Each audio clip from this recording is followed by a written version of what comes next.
My name's Oines. I'm the construction apprentice here at Habitat for Humanity. I basically come here usually during the school days and on Saturdays and just work, do basic construction skills, trying to learn the trade and just kind of get my feet under me and figure out what I want to do in the future. I think it's really cool. I mean, not many high schoolers get to have this opportunity, and for me to be fortunate enough to have this opportunity, I think it's awesome.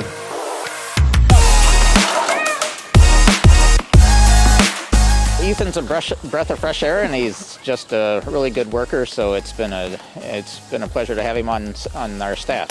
It's been a good experience. At Habitat, we work with volunteers, so we're used to teaching people, so that doesn't pull us out of any comfort zone. He's really picked it up very quickly, and that's always encouraging to have a student come in and be willing to learn, eager to learn, and be a quick study at things. I've always been a hands-on learner. I love working with my hands.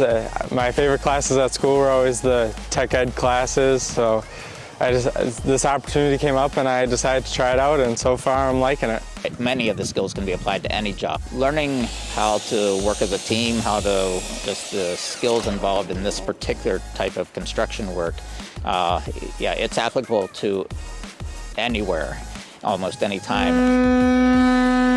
It's definitely an advantage towards me. I think I'm going to Western next year. Once I go there, I'm already going to have a foot in the door and a little more experience than the rest, and maybe be able to get a little bit better job than some other people. If you get the opportunity to get an apprenticeship, I'd say go for it 100%. I think it's super cool. You get to leave school and make a bit of money while everybody else is at school.